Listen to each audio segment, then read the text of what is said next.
অসমৰ আদিম ভূমিপুত্ৰ মৰাণ আৰু মটক দুটা জনগোষ্ঠীয়ে এটা দীঘলীয়া সময়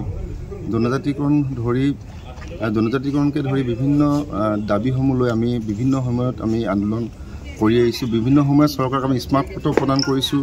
অসম চৰকাৰৰ লগত আমি আলোচনা কৰিছোঁ। জনজাতিকৰণৰ বিষয়টো বিশেষ বিষয়ভাৱে আমি কেন্দ্ৰীয় চৰকাৰৰ লগত আলোচনা কৰিছোঁ। কিন্তু অতি পৰিতাপৰ বিষয়ে, যিহেতু অসমত 2014 চনৰ নিৰ্বাচন অনুষ্ঠিত হৈছিল আৰু সেই নিৰ্বাচনত অসমৰ মাননীয় মুখ্যমন্ত্ৰীৰ লগতে ভাৰতৰ প্ৰধানমন্ত্ৰী ডাঙৰীয়াই কৈছিল যে অসমত আমি বিজেপি চৰকাৰ গঠন কৰিলে আপোনালোকক আমি 90 দিনৰ ভিতৰত জনজাতিকৰণ প্ৰদান কৰিম। সেই কথা বতৰাবিলাক আজি ক'ত গ'ল? আজি ভাৰতৰ মুখ্যমন্ত্ৰী ডাঙৰীয়াই ভাৰতৰ প্ৰধানমন্ত্ৰী ডাঙৰীয়াই সেই কথা বতৰাবিলাক পাহৰি গ'ল নেকি, বা অসমৰ মুখ্যমন্ত্ৰী ডাঙৰীয়াই সেই কথা বতৰাবিলাক পাহৰি গ'ল নেকি? আমি কেইবালানি আলোচনা কৰিছোঁ। আমি 6 জনগোষ্ঠীৰ ঐক্য মঞ্চ আমি কেইবালানি আলোচনা কৰিছোঁ অসম চৰকাৰৰ লগত। আমাক তেওঁলোকে কয় যে আপোনালোকে এইবাৰ আমি 6 মাহৰ ভিতৰত জনজাতিকৰণ প্ৰদান কৰিম, আমি আপোনালোকক এবছৰৰ ভিতৰত জনজাতিকৰণ প্ৰদান কৰিম। সেই কথা বতৰাবিলাক আজি ক'ত গ'ল? আচলতে আমি শংকাত ভুগিছোঁ। আমি উজনি অসমৰ আদিম ভূমিপুত্ৰ মৰাণ আৰু মটক জনগোষ্ঠী দুটা আমি শংকিত হৈছোঁ যে এইখন চৰকাৰে আচলতে এখন নিষ্ঠাচাৰী চৰকাৰে অসমীয়া খিলঞ্জীয়া ভূমিপুত্ৰৰ বিৰোধী এখন চৰকাৰ আমি আচলতে মানিবলৈ বাধ্য হৈছোঁ। আৰু ইতিমধ্যে আমি যোৱাকালি আমি মৰাণ আৰু মটক যুৱ ছাত্ৰ সন্মিলন দুয়োটা সংগঠনে আমি তিনিচুকীয়াত প্ৰতিবাদ সাব্যস্ত কৰিছোঁ। আৰু সেই প্ৰতিবাদ কৰোঁতে আমি আৰক্ষীৰ যি দমনমূলক নীতি, সেই দমনমূলক নীতিকো আমি সমালোচনা কৰিছোঁ। আচলতে গণতান্ত্ৰিক এখন দেশত আমি গণতান্ত্ৰিক প্ৰক্ৰিয়াৰে যিহেতু আমি প্ৰতিবাদ কৰিব পাৰোঁ, আৰু তাত কিন্তু আৰক্ষী প্ৰশাসনে যি ধৰণে তেওঁলোকে দমননীতি তেওঁলোকে নীতি অৱলম্বন কৰিলে, তাক আমি আৰক্ষী বিভাগক আমি বা আৰক্ষী প্ৰশাসনক আমি ইয়াক সম্পূৰ্ণ আমি জগৰীয়া বুলি ক'ব লাগিব। আৰু তেওঁলোকৰ বিৰুদ্ধে আমি আজিৰ সময়ত আমি আটাইকেইটা সংগঠনে আমি প্ৰতিবাদ কৰিবলগীয়া হৈছে। বিশেষকৈ আমাৰ জনজাতিকৰণৰ যিটো মূল বিষয়, সেই মূল বিষয়টো অনতিপলমে সমাধান হ'ব লাগে। আৰু কেন্দ্ৰীয় চৰকাৰে ইয়াৰ ব্যৱস্থা গ্ৰহণ কৰিব লাগে, অসম চৰকাৰে ব্যৱস্থা গ্ৰহণ কৰিব লাগে। আৰু যিহেতু আমি অহা কাইলৈ আমি 11 তাৰিখে ৰাতিপুৱা 5টা বজাৰ পৰা গধূলি 5টা বজালৈকে 12 ঘণ্টীয়া বন্ধ আমি দিছোঁ। আৰু বিশেষভাৱে এই বন্ধৰ কাৰ্যসূচীত বিশেষকৈ আমি অত্যাৱশ্যকীয় যি সামগ্ৰী হয়, কেঁচা শাক পাচলি, গাখীৰ, পানী, ছাত্ৰ ছাত্ৰীসকলৰ স্কুলৰ যি ব্যৱস্থা সেইবিলাকৰ আমি ৰেহাই দিছোঁ। আৰু বিশেষকৈ অসম আৰক্ষীৰ যি শাৰীৰিক পৰীক্ষা আছে, সেই শাৰীৰিক পৰীক্ষাত যিসকল ছাত্ৰ ছাত্ৰীয়ে অংশগ্ৰহণ কৰিব তেওঁলোকৰ বাবে আমি ৰেহাই দিছোঁ। আৰু ভাবোঁ যে এই 12 ঘণ্টীয়া বন্ধ কাৰ্যসূচীত আমাক সফলভাৱে ৰূপায়ণ কৰাৰ ক্ষেত্ৰত আমাক বিশেষভাৱে ৰাইজে আমাক সমৰ্থন কৰিব লাগে। আৰু বিভিন্ন বসবাস কৰা তিনিচুকীয়া জিলাৰ বিভিন্ন জাতি জনগোষ্ঠীৰ লোকসকলে আমাক সমৰ্থন কৰিব লাগে, যাতে অসমখন সুৰক্ষিত কৰাৰ স্বাৰ্থত, অসম আৰু অসমীয়া জাতি সুৰক্ষিত কৰাৰ স্বাৰ্থত অসমৰ 6 জনগোষ্ঠীক জনজাতিকৰণ প্ৰদান কৰিব লাগে। 6 জনগোষ্ঠীক প্ৰদান কৰিলেহে অসমখন এখন জনজাতি ৰাজ্য হ'ব, আৰু অসমখন এখন সুৰক্ষিত অসম হিচাপে অসমীয়া মানুহে নিজৰ অধিকাৰসমূহ সাব্যস্ত কৰিবলৈ সুবিধা হ'ব। গতিকে খিলঞ্জীয়া লোকৰ স্বাৰ্থত, অসমৰ ক্ষুদ্ৰ ক্ষুদ্ৰ জাতিসমূহ হত্যাৰ সুৰক্ষাৰ স্বাৰ্থত আমি মৰাণ মটকে কাইলৈ আমি 12 ঘণ্টীয়া বন্ধ কাৰ্যসূচী ঘোষণা কৰিছোঁ। গতিকে আহিবলগীয়া দিনবিলাকত, আমাৰ এইটো আৰম্ভণি, আহিবলগীয়া দিনবিলাকত আমি ইয়াতকৈ জংগীভাৱে আন্দোলন কাৰ্যসূচী আমি ৰূপায়ণ কৰিবলৈ বাধ্য হ'ম। তিনিচুকীয়া জিলাত অহা নহয় চাওক, এইটো জিলা প্ৰশাসনৰ বিষয়। আৰু আমি বিশেষকৈ সদৌ মৰাণ ছাত্ৰ সন্থা আৰু মটক যুৱ ছাত্ৰ সন্মিলনৰ আমাৰ স্থিতি স্পষ্ট। আমি ৰাতিপুৱা 5টা বজাৰ পৰা গধূলি 5টা বজালৈকে আমি বন্ধ কাৰ্যসূচী দিছোঁ। আৰু কোনো আমাৰ প্ৰশাসনে এই বাধা আমাক আৰোপ কৰিব নোৱাৰে, আমাক বাধা প্ৰদান কৰিব নোৱাৰে। আমি প্ৰশাসনৰ আৰু আৰক্ষী প্ৰশাসন আমি বাধা নেওচি হ'লেও এই বন্ধ কাৰ্যসূচী আমি সফলভাৱে ৰূপায়ণ কৰাত আমাৰ সতীৰ্থসকল ইতিমধ্যে সাজু হৈছে আৰু আমি সাজু হৈছোঁ। জনজাতি মৰাণ আৰু মটকসকলে আজি দীৰ্ঘদিন ধৰি মৰাণ আৰু মটক জনগোষ্ঠীৰ জনজাতিকৰণ প্ৰদানৰ দাবীত সংগ্ৰাম অব্যাহত ৰাখিছে, চৰকাৰক দাবী কৰি আহিছে।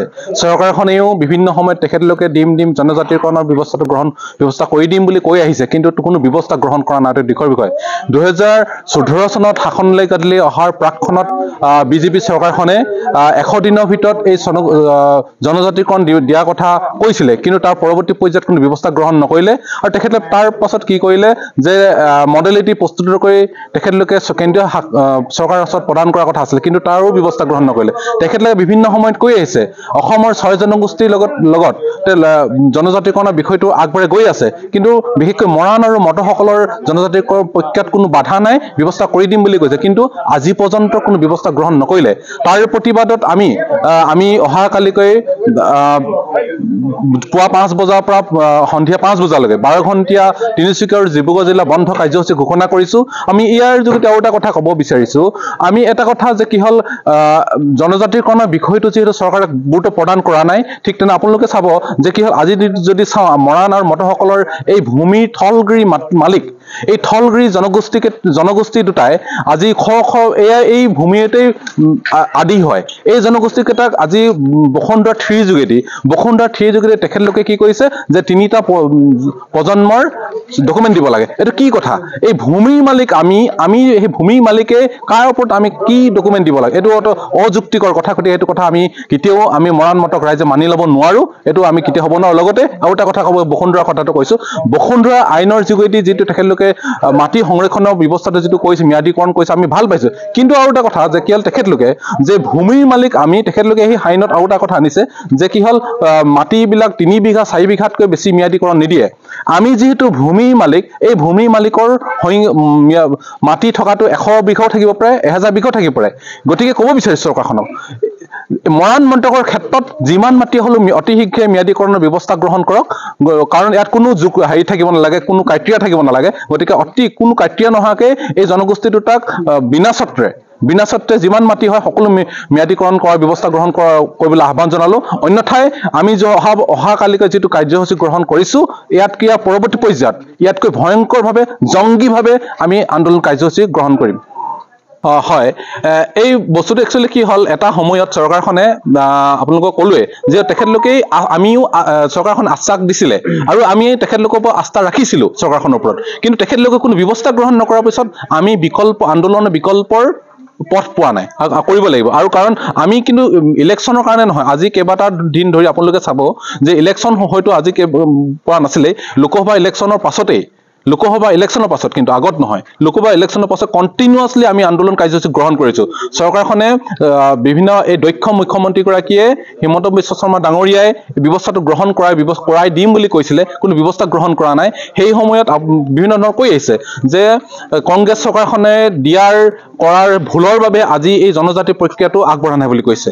আমি ক'ব বিচাৰিছো যে কি হ'ল, যদি সেই সময়ত সেই আজি বৰ্তমানৰ অসমৰ দক্ষ মুখ্যমন্ত্ৰীগৰাকীয়ে সেই সময়তো সেইখনৰ চৰকাৰৰ দিনতে আছিলে। গতিকে তেখেতলোকে এই আভুৱা ভৰাই আছে। গতিকে ইয়াৰ পৰা তেখেতলোকক বিৰত থাকিবলৈ আমি মৰাণ ছাত্ৰ সন্থাই আহ্বান জনাইছো।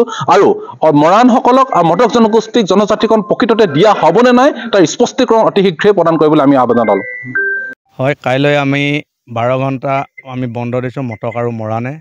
সকলো অসমবাসী ৰাইজক আমাৰ লগত সহযোগিতা আগবঢ়াবলৈ মই বিনম্ৰৰে অনুৰোধ কৰিছোঁ। আজি আমাৰ যি জনজাতিকৰণৰ প্ৰক্ৰিয়াটো, আমাক কেন্দ্ৰীয় চৰকাৰে এতিয়ালৈকে আমাৰ একো সিদ্ধান্ত দিয়া নাই। তেখেতলোকে এই প্ৰক্ৰিয়াটো কোনো সদনত আগবঢ়া নাই, কোনো কথাৰ আলোপ আলোচনা কৰা নাই। কিন্তু আমাক 2019ত তেখেতলোকে কথা দিছিলে মটক মৰাণ যি জনজাতিকৰণটো আমি 6 মাহৰ ভিতৰত কৰি দিম। কিন্তু এতিয়ালৈকে আমাক চৰকাৰে জনজাতিকৰণ নকৰিলে। আমাক ইমান তেখেতলোকে মিছা কথা কৈ ঠগিছে। আৰু আমিও আশা কৰিছিলোঁ এই চৰকাৰখনৰ ওপৰত। এতিয়া আমাৰ আশ্বাস আৰু বিশ্বাস নাইকিয়া হৈ গৈছে। যি আমাৰ জুৱাল ৰয়াং যি জনজাতিকৰণ কেন্দ্ৰীয় মন্ত্ৰীয়ে সেইদিনা তেখেতে অসমৰ গুৱাহাটীত এখনৰ সভাত তেখেতে স্পষ্টভাৱে কৈছে এই প্ৰক্ৰিয়াটো আমি কোনো আগবঢ়োৱা নাই। কিন্তু আমি তেতিয়া সম্পূৰ্ণ আমাৰ বিশ্বাস হ'ল যে এই ওপৰত যে তেখেতলোকৰ ওপৰত আমাৰ আশ্বাস আৰু বিশ্বাস নাইকিয়া হৈ গ'ল। আমি এতিয়া কি কৰিম? আমি কাইলৈ 12 ঘণ্টা বন আমি দিছোঁ। এই বন সকলোৱে দল সংগঠন আৰু বিভিন্ন ধৰণৰ জাতি জনগোষ্ঠী অসমৰ যিমান আছে সকলো একত্ৰিত হৈ ওলাই আহিব লাগে। আৰু আমাৰ যি বন্ধটো আমি সফলতা হ'ব লাগে। আৰু আমাৰ যি কালি তিনিচুকীয়া আৰু ডিব্ৰুগড় জিলাৰ আৰু লগতে আমাৰ কেন্দ্ৰীয় সমিতিৰ বিষয়ববীয়াক আজি যি আমাৰ প্ৰতিবাদী থলীত যি আমাৰ তিনিচুকীয়া জিলাৰ প্ৰশাসনে, যি তিনিচুকীয়া জিলাৰ ইনচাৰ্জ যি OC যি আমাৰ S দাস, শংকৰজ্যোতি দাস বুলি এজনে আমাৰ ল'ৰাৰ ওপৰত মাৰপিট কৰিছে। তেখেতক অতি সোনকালে নিলম্বিত হ'ব লাগে। আৰু যদি নহয় তেখেতৰ ওপৰতো আমি কিন্তু আন্দোলন কৰিবলৈ ওলাই আহিম। আৰু আমাৰ বিভিন্ন ধৰণৰ সতীৰ্থ কালি ডুব পাইছে, মাৰপিট কৰিছে পুলিচ প্ৰশাসনে। আমাৰ ল'ৰাক এনেকুৱা এটা গেছ এৰি দিছে, আমাৰ ল'ৰা চকুত সোমাইছে। সেই গেছটো কি গেছ আমাক এতিয়ালৈকে আমি ধৰিব পৰা নাই। এটা বেয়া গেছ এৰি দিছে বুলি আমি ভাবিছোঁ। চকুৰ এতিয়ালৈকে জ্বলা পোৰা কৰি আছে, চকুৰ পৰা পানী ওলাই আছে। এই ক্ষেত্ৰত কিন্তু তেখেতলোকে বহুত ভুল কাম কৰিছে। পুলিচৰ গুণ্ডাগিৰি নচলিব। পুলিচ প্ৰশাসন গুণ্ডাগিৰি কেতিয়াও আমি সহ্য কৰিব নোৱাৰোঁ। কালি আমি 12 ঘণ্টা আমাৰ যি বন্ধ আছে, পুৱা 5 বজাৰ পৰা সন্ধিয়া 5 বজালৈকে আমি সফলতা হ'ম বুলি ভাবিছোঁ। কিন্তু আমি কেইটামান আমি বস্তু তাৰ ৰেহাই দিছোঁ। যিটো আমাৰ পৰীক্ষা আছে ছাত্ৰ ছাত্ৰীসকলৰ, পৰীক্ষাত যোৱা ল'ৰা ছোৱালী মটৰচাইকেলত হওক গাড়ীতে হওক যান বাহন আমি এৰি দিব লাগিব আৰু যি আমাৰ পুলিচৰ কাইলৈ ইণ্টাৰভিউ আছে পুলিচ প্ৰশাসনৰ যি চাকৰি সেই ইণ্টাৰভিউ ছাত্ৰ ছাত্ৰীসকলক আমি এৰিব লাগিব আৰু যি আমাৰ চৰকাৰী অনুষ্ঠান প্ৰতিষ্ঠান আছে আমাৰ সকলো বন্ধ থাকিব আমি সকলো একত্ৰিত হৈ কাইলৈ আমাৰ যিমান মটক জনগোষ্ঠী মৰাণ জনগোষ্ঠী আমাৰ লোক আছে সকলো আমি ৰাজপথলৈ ওলাই আহিবলৈ মই এই পবিত্ৰ স্থানৰ পৰা আহ্বান কৰিছোঁ